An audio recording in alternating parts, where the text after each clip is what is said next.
The first scream wasn't hers. It came from the mirror. Lila dropped the soap and clawed at the faucet because noise felt safer than silence. But the sound kept living in the glass, a second mouth inside her face. For 2 breaths, she couldn't tell if it was fear or relief. She did the counting Dr. Holly taught 4 and 6 out. She had decided to manage alone. It sounded like courage out loud and neglect in the dark. On the counter sat a white pill bottle she thought she had thrown away. She had cleaned the kitchen twice, yet morning returned the bottle like a homing bird. Lila capped the faucet, watched the water skinny into stillness, and held the sink until her shoulders stopped shaking. The bottle clicked when she tilted it. The click was the metronome of her panic. The label said, "Take as needed," but need was a storm without an eye. She had learned the dark psychology of craving, how it negotiated, how it borrowed her tenderness, how it used her own voice to sell her back her breath. At first, she used them to sleep after the accident, then to forget the smell of gasoline, then to remember without shaking. Control, she told herself, was a stairway she could climb at will. She didn't notice the steps turning slick. Her phone buzzed. A text from her sister. "You coming tonight?" Mia's way of asking always felt like a life vest disguised as a dare. Lila typed, "Yes." She deleted it and typed, "Maybe."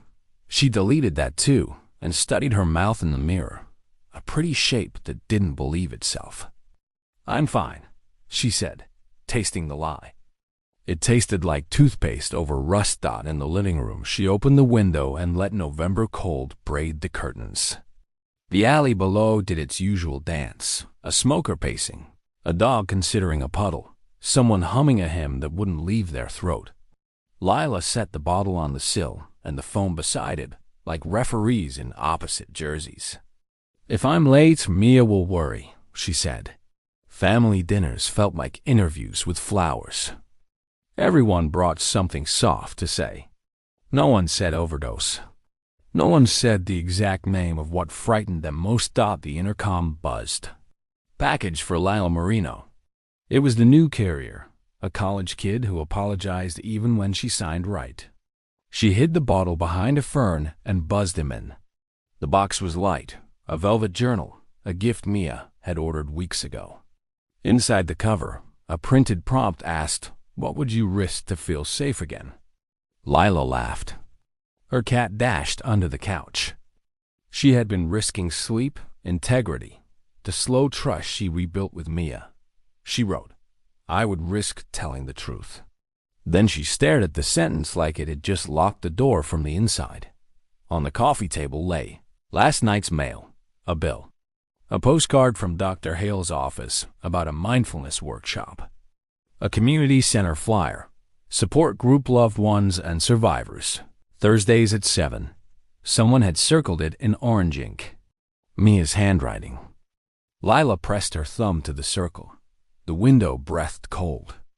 The bottle rolled lazily on the sill, stopped at the edge as if polite. She knew her triggers by name. Anniversaries, closed doors, the pitch of a siren 3 blocks over. Today was none of those, yet her heart thudded hard because nothing had gone wrong yet, which meant something could. Prevention required wisdom on demand. She was tired of being wise. She slipped the bottle into her coat pocket and hated the relief from its weight. The promise itself was the high. She locked the door carefully. On the stairwell, Mr. Alvarez waved from his doorway, his floor fan growling warm air. He slept with it on even in winter because the noise kept his past away. "You look good, Nina," he said. She didn't, but she wanted to accept kindness without bargaining. She descended. Each step was a vote. Outside, the sky looked like a healing bruise. Her breath ribboned into cold that made honesty easier and decisions harder. At the corner, she caught a bus. Teenagers argued. A woman steadied a cake. An old man tapped his cane. Lila thought about the workshop postcard. She could go, sit in the back, pretend to be someone's cousin. Or she could show up at Mia's and perform the part of getting better. Performing had its own cost. Her phone buzzed again. Don't be late. Love you. Lila typed, love you too, then paused. She slid the phone into the pocket opposite the bottle, as if separating magnets. When the bus sighed near the river, she pulled the cord and stepped into wind that smelled like distant snow. The river wore a thin sheen of ice like a scab. She took the bottle out and held it over the railing. She pictured it sinking like a secret that finally learned silence. She pictured the moment after proud emptiness, fear scrambling for a new disguise. A jogger thundered past, headphones leaking someone else's courage. Do it, Lila told herself, and the merest scream lifted from memory, sharp as a whistle. Her fingers loosened. The bottle slipped, then her phone rang with Mia's tone. Reflex snapped her grip. She clutched both pockets at once, caught plastic, missed the call, shook with the precision of almost. The river kept going. The cold tunneled into her bones. Lila pressed her palms against the rail and trained her attention on the metal, not the want. Not yet, she whispered. Not yet could be hope or doom. That was the edge she lived on, and the day had only just begun. For today only. Lila arrived early to Mia's, which counted as an apology. The apartment smelled like garlic and good intent. Mia opened an oven mitts. You look steadier, she said. Lila offered the velvet journal instead of flowers. For all the truths I keep almost saying. Mia hugged her, mitts and all, and Lila let herself be held. They ate at the small table that had hosted birthdays and tax season. Mia's partner, Jess, asked about work. Lila described spreadsheets and the green plant near her monitor that leaned like it was listening. She skipped the parts about the bathroom stalls. Jess plated seconds. You're doing better, Mia said casually. Lila nodded and felt the nod like a rented tux. During dessert, the building fire alarm squealed. Jess grabbed the extinguisher and checked the hall. A neighbor had burned toast. Mia laughed with relief, then noticed Lila standing very still, spoon rattling against porcelain. Sirens had written themselves into her spine. Hey, Mia said softly. She cracked the window to give the sound a place to go. In that white noise, Lila pictured the crash last winter. The skid, the shudder, the smell of metal and gasoline, and the final wrongness of Daniel's silence. She tucked the spoon in the drawer where daylight couldn't chew it and focused on breathing Dot in the bathroom. She rinsed her face and found her reflection less hostile. On the counter sat a wicker basket of cosmetics. For a second, she felt the scavenger twitch and hated it. Back at the table, she said, I got a postcard from Dr. Hawley about a workshop. Mia's eyes warmed. You should go. Maybe. Or the support group at the community center. Thursdays. I circled that. I noticed. The admission felt strange but decent. Outside, children downstairs argued about whose turn it was to be the monster. Lila envied the clarity of their rules and then felt guilty for envying anything in a world where Daniel was missing. When Mia boxed leftovers, she slid a Tupperware into Lila's purse and hesitated. Are you safe tonight? The question lived between them. They kept moving around. I want to be, Lila said. But wanting hasn't been enough. What do you need? Someone to sit with me while I throw something away. The sentence leapt out. Fear followed. Relief came first. Mia held out her palm. Lila placed the pill bottle on it. The move felt like relocating a grenade. Mia didn't scold. She wrapped the bottle in a dish towel, walked to the trash chute, and waited. Your throw, she said. Lila stood over the dark square and discovered good choices were heavy. She imagined the tiny white moons tumbling down the shaft toward mercy. She also imagined reaching for nothing later. If I do this, she said, I might show up at your door at 3 a.m. Good, Mia said. I'll make tea we won't drink. Lila took one breath, then another. She let the bottle go. It fell with hollow music, far, then farther. She waited for regret to roar. Instead, a narrow quiet arrived. She guarded it like a cup candle. She texted Mia. Done. Mia replied with fireworks. Emojis that looked like joy dressed as pixels. Lila smiled and tucked the phone away. At the river, the ice had thickened. She did not stop at the railing. Small victories prefer no witnesses. At home, the apartment felt echoey in a new way. The trash can was empty. Megan the cat returned to her throne. Lila made chamomile because it's what people in books did when they wanted a soft ending. The ending didn't calm a moth. She cleaned the sink, then the counter, then the inside of the microwave for crimes it never committed. At 10, she opened the journal. What would you risk to feel safe? She wrote, I would risk being seen craving. Then, I would risk being wrong. Then nothing. Just the radiator learning old music. She feared the hours after 11, when the brain salesman arrived. She put on a sweater to feel heavier. Packed a small bag wallet, keys, chapstick. Book and planned to walk to the 24-hour bodega. If she couldn't sleep. In the lobby, the bulletin board wore a new flyer. The support group met tonight until 11. She checked the time, 10:20. The center was 15 minutes away. The moth inside her went still, listening. Lila zipped her coat and stepped into the night. The community center's lights made a square of welcome. Inside, a woman with silver braids pointed her to a basement room that smelled like coffee. A dozen people sat in a hesitant circle. The leader in denim nodded as she slipped into a seat. Introductions went around carefully. I'm Jonah, said the leader. I lost my brother to fentanyl. I'm Priya, said a woman near Lila. I counted my husband's pills like stars. When it was her turn, Lila's chest curled. I'm Lila, she said. I'm trying to stop needing what almost took me too. She waited for judgment and found a teenager offering a tissue with simple gravity. People told small truths. The room warmed. Someone said cravings were ghosts with keys. Someone else said shame was a bad accountant, always late. Near the end, Jonah said, we close with a question. What will you do with the next honest hour? Lila said quietly, I'll text my sister I'm at group. I'll wash my face and sleep near the window. I'll forgive the part of me that wants tomorrow to hurt, so I'll have an excuse. Heads nodded. On the way out, a bulletin on the corkboard caught her eye. A mindfulness workshop led by Dr. Hawley, Saturday morning. The universe wasn't subtle. She didn't mind it. Outside, the air was bruised cold again. She walked home with tiredness that carried no poison. In the lobby, she pocketed the workshop flyer.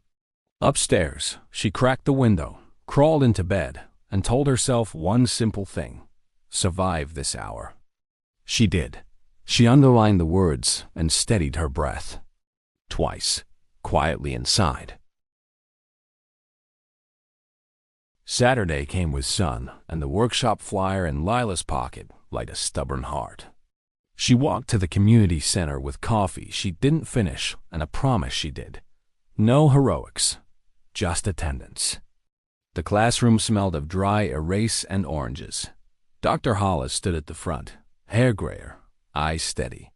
He caught her glance and didn't widen his. He just nodded, as if she had only missed a bus.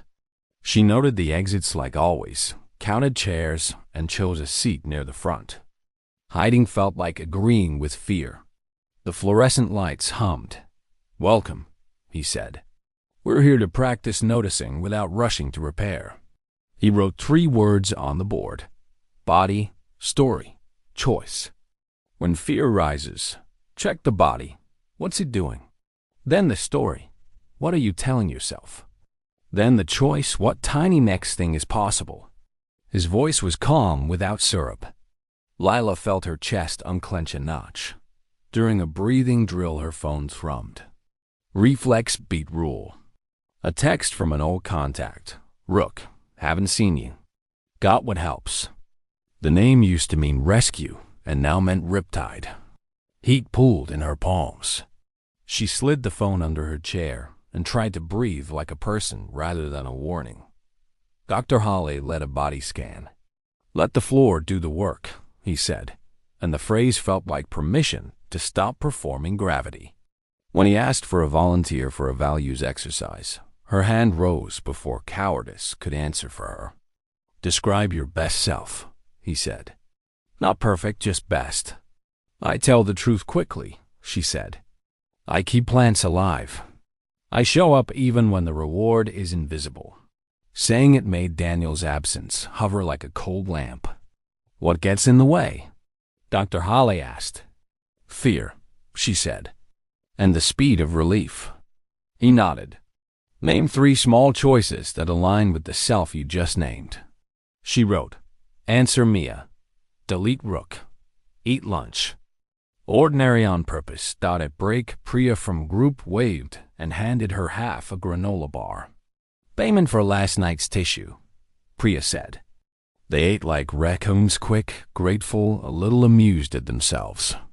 Lila told her about the text from Rook in a whisper that felt like rinsing.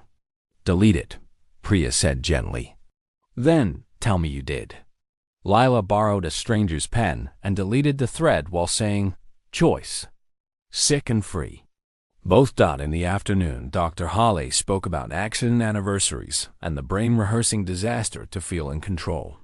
He did not know Daniel's name, but Fiance lived under Lila's tongue like an ember. After class, he stacked chairs. Lila waited. "I left without goodbye last year," she said. "I'm here now." "I'm glad," he said simply. "How's breathing?" "Less theatrical. Good. The unglamorous kind sticks." He scribbled a recommendation on her flyer. "Trauma-sensitive yoga, Tuesdays. No lightning. Just floor and slow clocks." She smiled despite herself. Walking home, her phone buzzed again. "Rook, you good?" "I'm nearby." She typed, "I'm done. Don't contact me." She hit send and sat on a bench while craving rose like a chorus. A boy ran beside his sister's scooter, hands ready. Lila breathed until the chorus softened. She pressed her hands between her knees until the tremor slowed, then walked the way home. Upstairs, she stuck the flyer to the fridge with a fox magnet and watered the plant. Her phone vibrated again. "Rook, sure. Doors open when you want." She blocked the number and sat on the rug because the rug didn't need anything from her. The magnet's ear was chipped. She touched it for luck she didn't believe. Back upstairs, a blank envelope lay at her door. Inside, a postcard, no return address, 3 block words. "I see you." Postmark from a town she didn't recognize. Her scalp prickled. She checked the hall. Empty. First thought, Rook. Second, Daniel's cousin. Third, a prank. Fear wanted a name. She had none. She could almost hear breathing behind the ink. She photographed the card, texted Mia, and called the super. "Probably kids," he said. "It's November," she said. "Even worse," he replied, promising to check the broken cameras. Mia called. "Want me to come over?" Lila said, "I'm okay," which was half true. She slid the postcard into a Ziploc like evidence. Night took the streetlights in its pocket and shook them until they buzzed. Lila dreamed of chairs and the door that kept switching sides. She woke at 2 with her heart sprinting. The urge to call Rook ached. She sat on the floor and did body, story, choice until the breathing settled. She texted Mia, "You awake?" Mia replied, "Yes." Lila typed, "I got a creepy postcard." "I blocked a dealer. I want to run." Mia wrote, "Come here." Couch and tea. Lila didn't go. She stayed and survived the hour. Dawn seeped in like a shy apology. She made oatmeal and ate it. Across the alley, a woman practiced a dance with a chair. Lila felt something she hadn't allowed in weeks. Simple wanting to be, Alive for mornings like this. At 9, an unknown number rang. Voicemail. Ms. Marino, this is Detective Armin. Please call me about the envelope. Her breath thinned. Body shaking. Story. Danger wants attention. Choice. Call back with Mia on the line. She dialed Mia first. Stay with me? Always, Mia said. Lila called the detective. This is Lila. I'm ready to talk. Detective Armin's voice had the tired patience of a person who keeps meeting people on their worst day. Thanks for calling back, Ms. Marino, he said. Do you have a few minutes to talk about the envelope? Lila sat at the table with the Fox magnet nearby. She put him on speaker and texted Mia on the call. Mia sent a thumbs up and the teacup to men I'm here. We pulled footage from your hallway, Armin said. Camera's grainy, but a hooded figure placed the envelope and left fast. Timestamp, 5:42 p.m. yesterday. I was at a workshop, Lila said. Mindfulness. I walked home. You recognize the build? He asked. No. She hesitated. There's a person named Rook. I blocked him. He used to sell me things that made the night less loud. We'll check the name against anything we have, Armin said. Do you feel in immediate danger? I feel watched, she said. The truth startled her, but also less alone than I used to. That combination will keep you safe, he said. We'll patrol more tonight. If another message shows up, don't touch it. Call us. After she hung up, Mia called. I'm coming over, her sister said, already a little out of breath. 15 minutes later, Mia let herself in with the spare key and put a bag of bagels on the counter like a peace offering. Show me the card, she said. Lila did. Mia frowned. Block letters are for cowards. They ate without appetite and then cleaned the kitchen because counters are easier than hearts. When there was nothing left to scrub, Mia leaned against the sink. Will you tell Daniel's parents about the postcard? Not yet, Lila said. I want to tell them about the workshop first. About the choices. The decision surprised and steadied her. In the freezer. Between peas and ice cream sat a duct-taped bundle she recognized. Wants surged. Body, story, choice. Body, hot, shaking. Story, this will fix you for now. Choice, call someone and throw it out. She called Priya. Talk to me like we're roommates, Lila said. Priya described the stupidest thing in her fridge until laughter made room for courage. Lila cut the tape, tipped the bag into the trash while Priya kept talking, then carried it to the alley bin. The sound was small and decisive. Good plan, Jonas said. And maybe one more? Later, showered and raw scrubbed, Lila opened the journal. What would you risk to feel safe? She added, I risk telling the whole story. She wrote the night of the crash. In plain words, Daniel unbuckled to reach his phone. She said his name, but not like a command. The other driver was drunk. Blame moved in anyway and poisoned the hallways of her life. She closed the journal and felt space where apology used to sit. Her phone chimed. An unknown text. Sorry. Wrong door. Then another. That was for someone else. She documented and ignored. Choosing not to feed chaos. On Tuesday, she lay on a yoga mat and learned her shoulder. Blades could loosen if the floor was allowed to hold them. That night, she and Mia ate eggs and watched a silly show. A text arrived from Detective Armin. Patrol at 2 a.m. Reply if you need anything. She wrote, Thank you. I'm okay. Before sleep, she texted the group thread. Threw out the freezer stash. Signed up for yoga. Gave my sister the keys. Rook blocked. Postcard documented. Still want to run sometimes. Still here. Replies blinked on like porch lights. She slept with the window cracked and the journal on the nightstand. The mirror didn't scream. It held a tired woman with a mouth available for new sentences.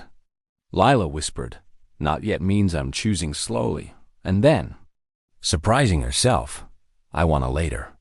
At group that evening, the circle looked the same: cheap chairs, coffee, a crook poster, yet Lila sat like a person who had earned her seat.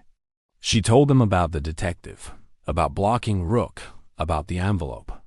She said, I threw the bottle away. No one clapped. Jonah rang the bell and said, thanks for trusting us with that. During break, she signed up for trauma-sensitive yoga Tuesdays. When the question came, what will you do with the next honest hour? She answered, I'll give Mia the rest of my keys. Back home, Mia perched on the arm of the couch like a second cat. They traded keychains, a ceremony both solemn and silly. The spare is yours, Lila said. Use it when I forget I'm worth knocking for. Deal, Mia said. Also, Pancake Saturday. Lila rolled her eyes and said yes. Ordinary plans felt like scaffolding, not traps. Walking Priya to the bus, they saw a patrol car idling at the corner. The officer lifted 2 fingers in salute. Armin's promise in metal and light made the block feel more legible. Fear didn't vanish. It sat in the smaller chair. Later, after the freezer and the trash and the long exhale, she stood at the window. The alley was quiet, except for a radio someone left too low for lyrics. The river, somewhere past the roofs, was probably trying on another skin of ice. She didn't ask it to be spring. She asked it to keep moving, and knew she would, too. If you felt this in your chest, if you stood at the railing with a bottle or a memory or a name and didn't know what to do next, join Lila's journey. Subscribe for the next story. Share this with someone who needs a tiny brave. And comment about the moment you chose one honest hour. Your voice might be the porch light someone looks for tonight.